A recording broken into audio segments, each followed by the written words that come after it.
강당 안이 순식간에 조용해졌습니다. 전 세계 교육학계를 이끄는 석학이 강연을 막 시작하려다 멈췄습니다. 단상 위에서 청중을 향해 미소 짓던 그의 눈이 갑자기 강당 맨 뒤편 한 곳에 고정되었습니다.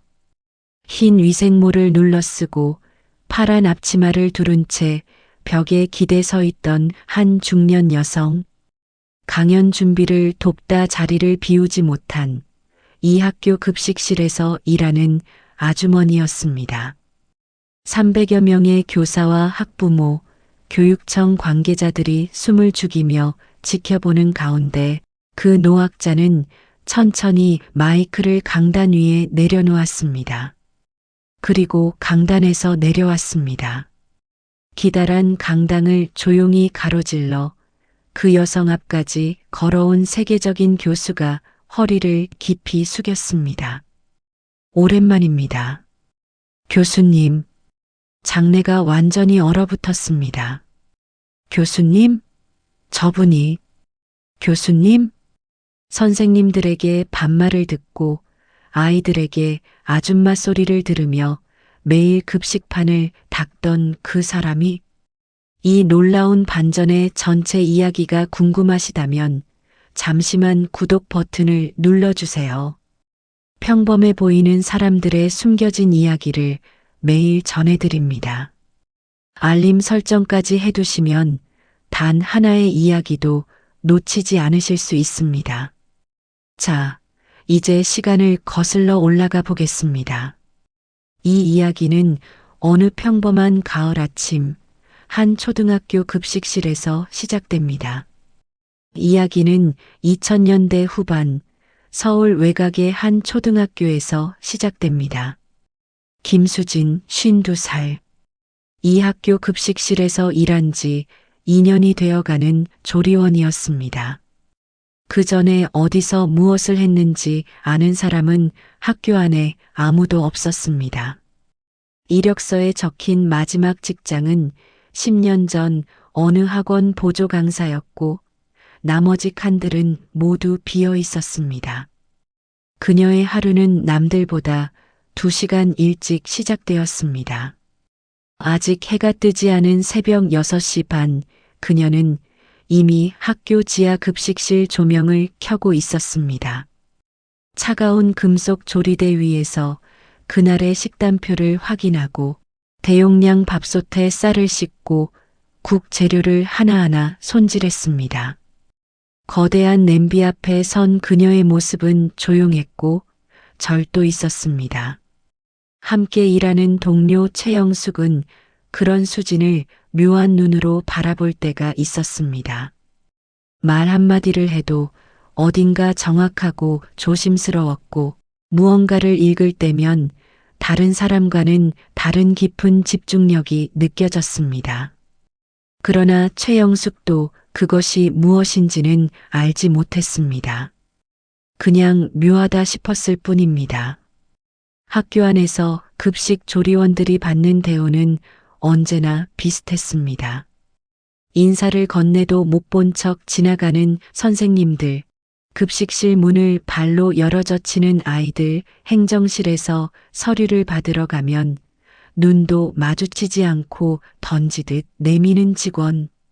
그런 것들이 매일 쌓여도 수지는 표정 하나 흐트러뜨리지 않았습니다. 점심시간이 되면 아이들이 식판을 들고 길게 줄을 섰습니다. 수지는 그 아이들 한 명 한 명의 얼굴을 기억했습니다. 오늘따라 풀이 죽어 있는 아이, 다리를 다쳐 절뚝이면서도 씩씩하게 줄을 선 아이, 밥을 한 숟가락이라도 더 받고 싶어 눈빛으로 애원하는 아이. 그녀는 말없이 그러나 매번 조금씩 다르게 밥을 담아주었습니다. 그날 오후 조리실 바닥을 걸레로 닦고 있을 때였습니다. 3학년 담임 이나라 선생이 급식실 문을 밀고 들어왔습니다. 저기요, 오늘 카레 너무 짰잖아요. 우리 반 애들 절반이나 남겼다고요. 수진이 허리를 펴고 고개를 들었습니다. 죄송합니다, 선생님. 말씀해 주셔서 감사해요. 내일은 잘 부탁해요. 그리고 식판 온도도요. 저번에도 말씀드렸는데 아직도 미지근하게 나오더라고요. 민원 올라오면 저도 곤란하니까요. 이나라 선생은 대답을 들을 틈도 주지 않고 돌아서서 나갔습니다. 문이 닫히는 소리가 조리실 안에 짧게 울렸습니다. 수지는 그 자리에 잠시 서 있었습니다. 창문 너머 운동장에서 아이들이 뛰노는 소리가 들렸습니다. 그녀는 시선을 천천히 내리깔며 다시 바닥을 닦기 시작했습니다. 어떤 감정도 얼굴 밖으로 내보내지 않은 채로 퇴근 버스 안 창가에 앉은 수진의 무릎 위에는 영문으로 빼곡하게 채워진 얇은 저널 한 권이 놓여 있었습니다. 빽빽한 활자 위로 그녀의 눈이 천천히 그러나 흔들림 없이 움직이고 있었습니다. 아무도 그것을 알아채지 못했습니다. 가을이 깊어지면서 이나라 선생의 태도는 점점 더 노골적으로 변해갔습니다. 그 주 수요일 학교 복도에서 수지는 이나라 선생과 마주쳤습니다. 무거운 식재료 상자를 두 손으로 들고 있던 수진이 먼저 가볍게 고개를 숙였습니다. 이나라 선생은 그 앞을 그냥 지나쳤습니다. 고개조차 돌리지 않았습니다. 옆에 있던 동학년 선생이 아무렇지 않게 한마디를 건넸습니다. 요즘 급식 맛이 예전보다 나아진 것 같지 않아요? 그래도 뭐 아줌마들이 하는 거니까 기대는 말아야죠. 두 선생은 그렇게 웃으며 복도를 걸어갔습니다. 수지는 상자를 다시 고쳐 들었습니다. 손가락 마디에 힘이 들어갔지만 표정은 변하지 않았습니다. 그 금요일 오후에는 더 큰 일이 있었습니다. 한 학부모가 교장실에 민원을 넣었습니다. 아이가 급식 먹고 배탈이 났다는 내용이었습니다. 교장 박성민은 즉시 급식실로 내려왔습니다. 짧은 머리카락을 단정히 빗어넘긴 50대 후반의 남자였습니다. 그는 급식실 문을 열자마자 큰 소리로 말했습니다. 누가 책임자야? 오늘 국에 뭘 넣은 거야? 수진이 앞으로 나섰습니다. 제가 오늘 조리 담당이었습니다. 식재료 검수부터 조리 과정까지 위생 지침에 따라. 지침이 문제가 아니잖아요. 아이 배탈 나면 지침이 책임져요? 됐으니까 당분간 메뉴 바꾸고 나한테 보고해요. 교장은 수진의 말이 끝나기도 전에 돌아섰습니다. 다른 조리원들이 눈치껏 시선을 피했습니다. 최영숙이 수진의 팔을 살짝 잡았습니다. 신경 쓰지 마. 원래 저래. 수진은 조용히 고개를 끄덕였습니다. 그리고 아무 말도 하지 않았습니다. 그날 저녁 수진은 집으로 돌아왔습니다. 중학교 2학년 딸 지아가 방에서 공부를 하고 있었습니다. 수진은 저녁을 차리면서 지아의 방문 너머로 물었습니다. 오늘 학교 어땠어? 그냥요. 엄마는요? 그냥. 잠시 침묵이 흘렀습니다. 지아가 방에서 나왔습니다. 엄마의 뒷모습을 잠시 바라보다가 조용히 물었습니다. 엄마 힘들어요? 수진이 뒤를 돌아보며 웃었습니다. 피곤한 웃음이었지만 진짜 웃음이기도 했습니다.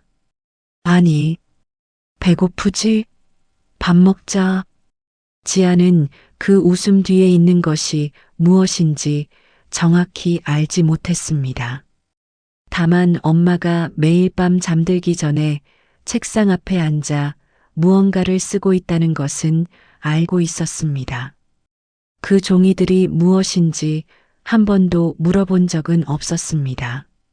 물어봐서는 안 될 것 같다는 느낌이 들었기 때문이었습니다.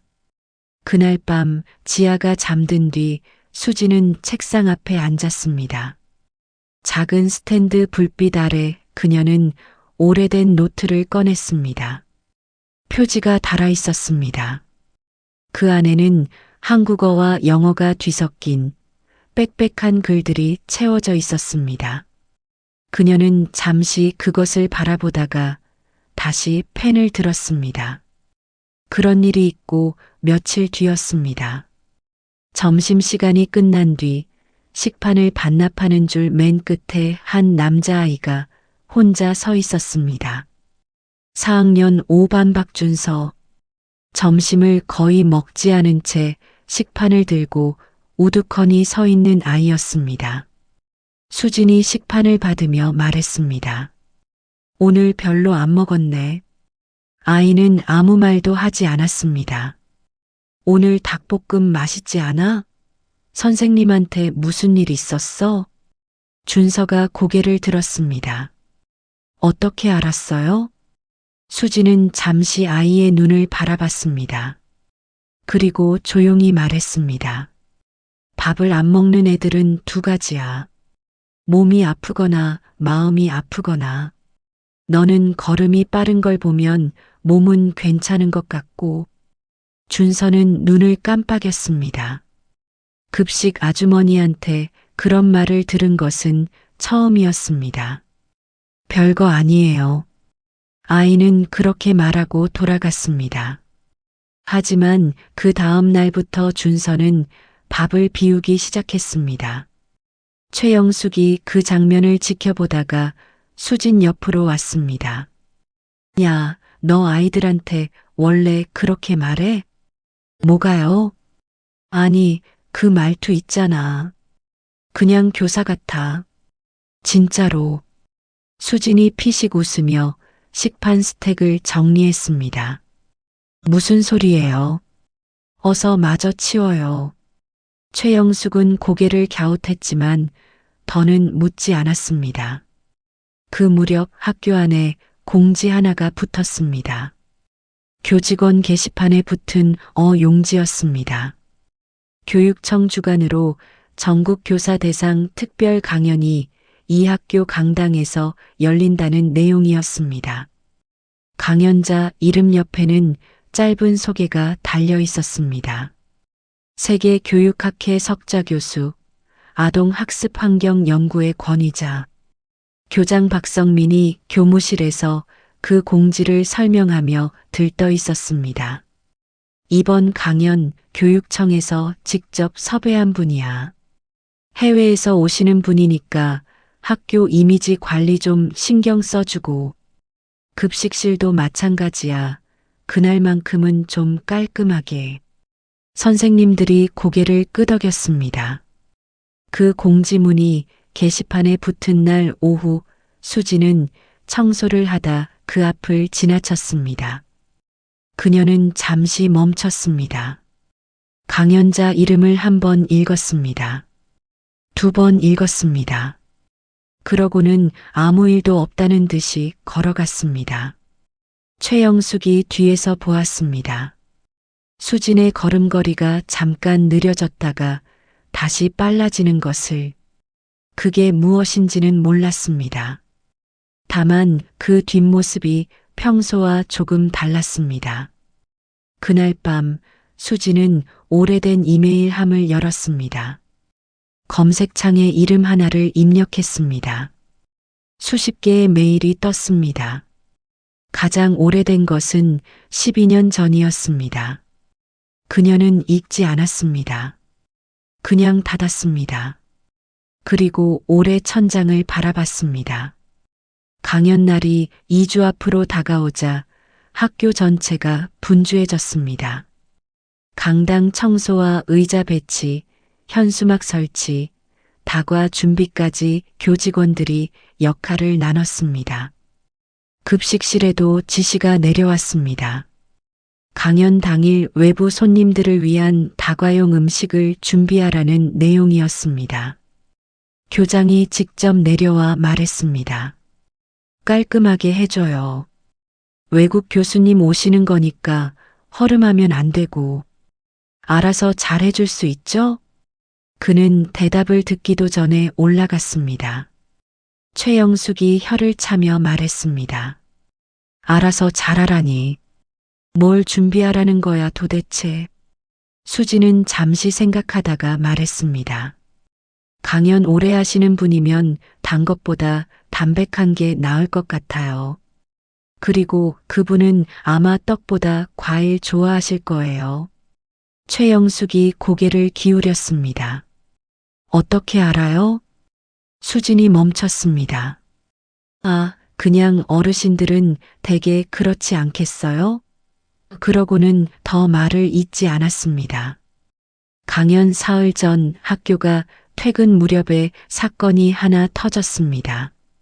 강연 진행을 맡은 교육청 장학사 정현우가 학교에 방문해 강당과 준비 상황을 점검하던 중 강연자 관련 자료 파일을 출력해서 붙여달라고 요청했습니다. 행정실 직원이 출력물을 가져왔는데 오류가 났는지 절반이 잘려나온 채였습니다. 행정선생이 투덜대며 복도를 지나다 수진과 마주쳤습니다. 아줌마, 이거 복사실 가서 다시 뽑아다 줄 수 있어요? 행정실 프린터가 말을 안 들어서 수진이 출력물을 받아들었습니다. 그 위에는 강연자의 이력이 영문으로 빼곡하게 적혀 있었습니다. 수진의 눈이 그 위를 훑었습니다. 잠깐이었습니다. 그러나 그 눈빛은 단순히 읽는 것이 아니었습니다. 무언가를 확인하는 이미 알고 있는 사람의 눈빛이었습니다. 다시 뽑아드릴게요. 그녀가 복사실로 걸어가는 뒷모습을 정현우 장학사가 우연히 보았습니다. 그는 잠깐 시선을 거뒀다가 다시 봤습니다. 무언가 이상했지만 무엇이 이상한지는 알 수 없었습니다. 그냥 지나쳤습니다. 강연 전날 저녁 이나라 선생이 동료와 교무실에서 이야기를 나누다 목소리를 높였습니다. 강당 의자 배치가 마음에 안 든다는 이야기였습니다. 그러다 화제가 급식실로 옮겨갔습니다. 내일 다과 급식실 아줌마들이 준비한다고 하던데 제대로 할 수 있을지 모르겠어요. 그냥 외부 케이터링 쓰지. 그러니까요. 교장 선생님이 그냥 아줌마들한테 맡긴 게 좀. 복도를 지나치던 수진이 그 말을 들었습니다. 발걸음이 잠깐 멈췄습니다. 그러나 그녀는 돌아보지 않았습니다. 그날 밤 수진은 평소보다 늦게 잠자리에 들었습니다. 책상 위에 펼쳐진 노트에는 이런 문장이 적혀 있었습니다. 아이들을 바꾸는 건 교실이 아니다. 밥상 앞에서 바뀐다. 그 밑에 날짜가 적혀 있었습니다. 오늘 날짜가 아니었습니다. 10년 전 날짜였습니다. 강연 당일 아침이었습니다. 급식실은 평소보다 더 일찍 움직였습니다. 다과 준비로 수진과 최영숙은 새벽 5시부터 학교에 나와 있었습니다. 과일을 손질하고 떡을 접시에 담고 음료를 준비했습니다. 최영숙이 연신 손을 뻗으며 과일을 정렬하는 동안 수진은 조용히 그러나 완벽한 균형으로 접시를 채워나갔습니다. 오전 10시 강당에 교사들과 교육청 관계자, 학부모 대표들이 속속 자리를 잡기 시작했습니다. 수진과 최영숙은 강당 옆 준비실에서 음료 세팅을 마무리하고 있었습니다. 교장이 지나가다 말했습니다. 끝나면 바로 정리해요. 어영부영 서 있지 말고. 최영숙이 씩씩거렸습니다. 수지는 고개를 끄덕이기만 했습니다. 강연 시작 5분 전 준비실 문이 잠시 열렸습니다. 수지는 다과 쟁반 하나를 들고 강당 뒤편으로 이동했습니다. 강당 맨 뒤 벽 쪽에 테이블을 세팅하고 마지막 점검을 하던 중이었습니다. 무대 위에는 이미 진행자가 마이크를 잡고 강연자를 소개하기 시작했습니다. 오늘 강연자로 모신 분은 하버드 교육대학원 석좌 교수이자 아동학습환경연구의 권위자이신 무대 옆 출입구로 강연자가 걸어 나왔습니다. 이른에 가까워 보이는 남성이었습니다. 은백색의 단정한 머리카락, 짙은 감색 정장, 조용하지만 가득 찬 눈빛. 그는 단상에 올라 청중을 향해 부드럽게 미소를 지으며 인사했습니다. 그 순간이었습니다. 그의 눈이 강당 맨 뒤편을 향했습니다. 그리고 천천히 멈췄습니다. 흰 위생모를 쓰고 파란 앞치마를 두른 채 쟁반을 내려놓으려던 한 중년 여성. 그 여성도 같은 순간 고개를 들었습니다. 두 사람의 눈이 마주쳤습니다. 강당 안에 이상한 정적이 흘렀습니다. 강연자가 마이크를 들지 않았기 때문이었습니다. 300석의 청중이 어리둥절해하는 가운데 그 노학자는 마이크를 단상 위에 조용히 내려놓았습니다. 그리고 단상에서 내려왔습니다. 아무도 말하지 않았습니다. 그는 강당 통로를 천천히 걸어 내려왔습니다. 교장이 자리에서 반쯤 일어났습니다. 진행자가 당황해 마이크를 잡았다가 내려놓았습니다. 선생님들이 서로 눈빛을 교환했습니다. 강당 맨 뒷자리까지 내려온 노학자는 파란 앞치마를 두른 그 여성 앞에서 멈췄습니다. 그리고 허리를 깊이 숙였습니다. 오랜만입니다. 교수님, 장내가 완전히 얼어붙었습니다. 이나라 선생의 입이 벌어졌습니다. 교장이 의자에서 완전히 일어섰습니다. 정현우 장학사는 손에 들고 있던 메모지를 바닥에 떨어뜨렸습니다. 교수님, 그가 지금 누구에게 그 말을 하고 있는 것인가? 매일 밥을 담아주고 바닥을 닦고 반말을 들으며 일하던 그 사람에게. 수지는 잠시 눈을 감았습니다. 그리고 천천히 뜨며 말했습니다. 목소리는 낮았지만 또렷했습니다. 오랜만이에요, 로버트 씨. 강당 안은 한동안 아무도 말을 하지 못했습니다. 로버트 킴 교수가 먼저 고개를 들고 청중을 향해 조용히 말했습니다. 강연 전에 먼저 소개하고 싶은 분이 계십니다. 오늘 이 자리에 우연히 계실 줄은 몰랐습니다. 그는 수진 쪽을 가볍게 손짓했습니다. 이분은 김수진 박사님입니다. 12년 전 제가 처음 아동학습환경 연구를 시작할 때 제 지도 교수셨습니다. 교장의 얼굴이 굳었습니다. 박사님의 논문, 아이들의 비인지적 학습 환경이 자기조절 능력, 발달에 미치는 영향에 관한 연구는 지금도 제 강의에서 매 학기 필독 자료로 사용하고 있습니다. 제 연구 인생의 출발점이기도 하고요. 이나라 선생이 두 손으로 입을 막았습니다. 옆에 앉은 동료 교사가 그녀의 팔을 붙잡았습니다. 정현우 장학사는 그 자리에서 재빠르게 스마트폰을 꺼내 검색하기 시작했습니다.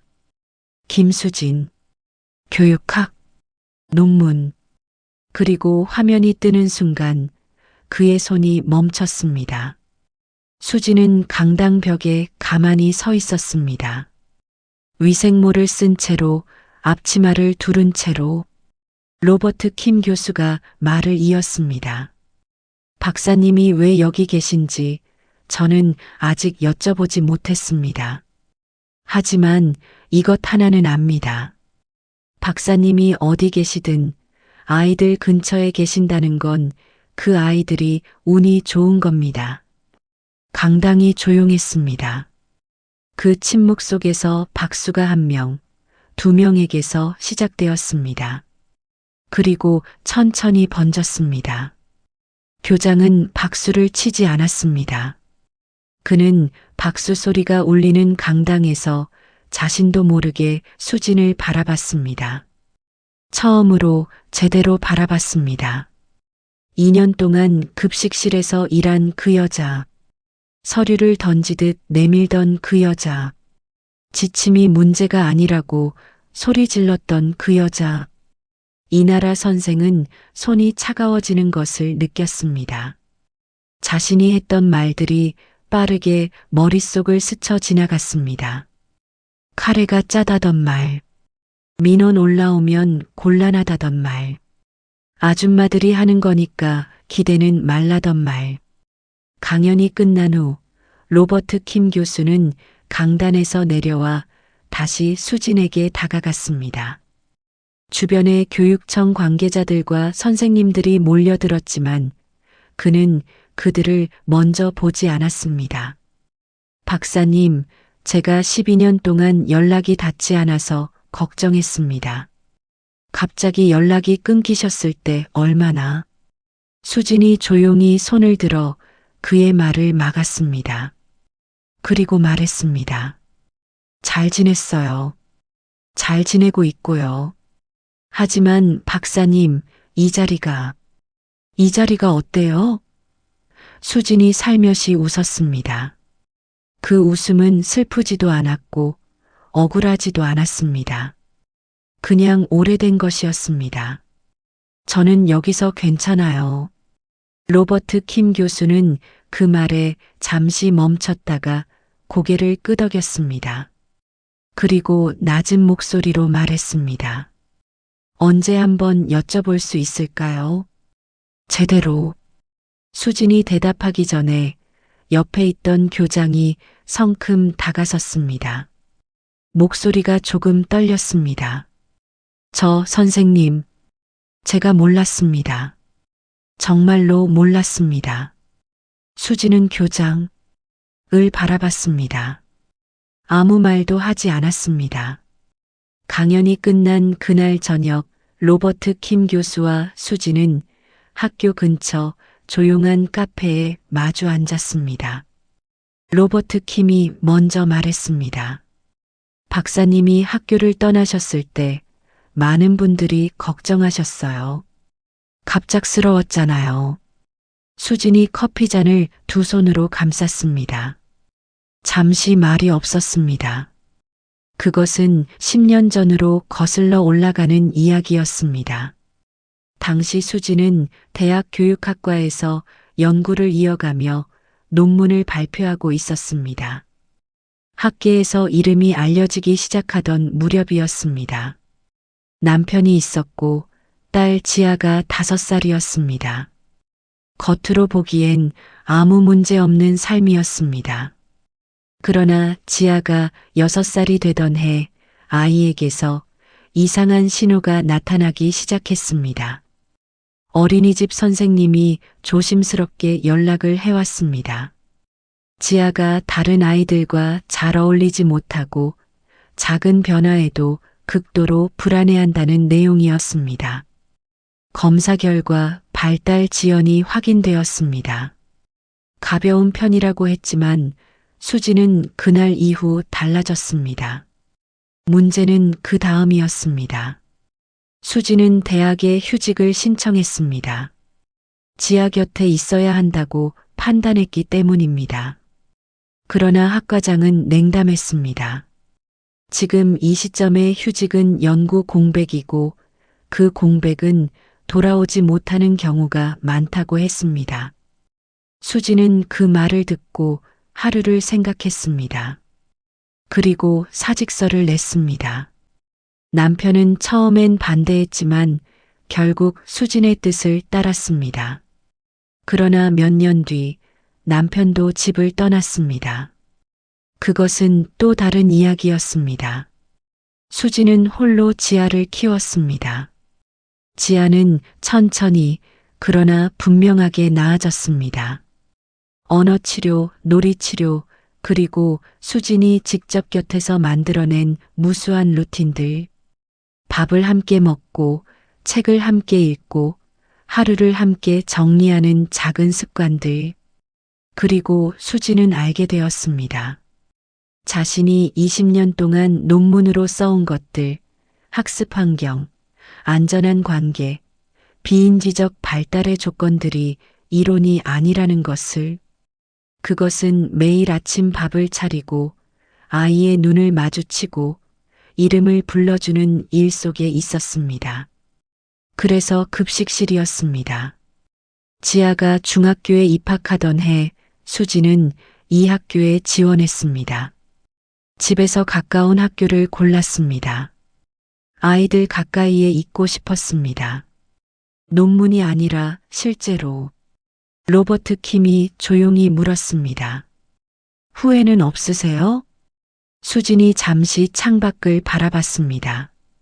골목 가로등 불빛 아래 낙엽이 쌓여 있었습니다. 후회가 없다고 하면 거짓말이겠죠. 그녀가 말했습니다. 하지만 지아가 지금 얼마나 잘 지내는지 알아요? 친구도 생겼고 발표도 하고 급식을 먹고 와서 오늘 뭐가 맛있었다고 저한테 설명해요. 그녀가 작게 웃었습니다. 제가 제일 잘 아는 아이잖아요. 며칠이 지났습니다. 학교 분위기는 달라져 있었습니다. 눈에 띄게 달라진 것도 있었고 말로 표현하기 어려운 방식으로 달라진 것도 있었습니다. 교장 박성민은 처음 이틀간 수진을 마주치면 어색하게 고개를 숙였습니다. 무언가 말을 하려다가 하지 못하는 사람의 얼굴이었습니다. 사흘째 되던 날 오전 그는 급식실로 내려왔습니다. 수진이 식재료를 정리하고 있을 때였습니다. 저 선생님, 제가 그동안 몰랐습니다. 몰라서 신뢰를 많이 범했고요. 수진이 손을 멈추고 그를 바라봤습니다. 사과드리려고요. 진심으로요. 짧은 침묵이 흘렀습니다. 수진이 말했습니다. 교장 선생님, 저는 여기서 조리원으로 일하고 있어요.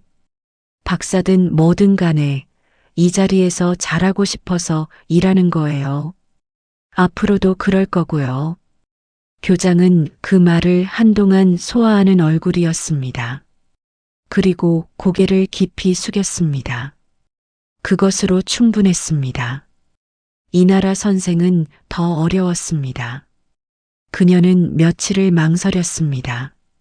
복도에서 마주칠 때마다 시선을 피했고 점심시간에 식판을 받으면서도 고개를 들지 못했습니다.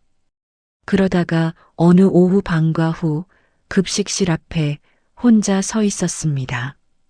수진이 문을 열자 이나라 선생이 인사를 했습니다.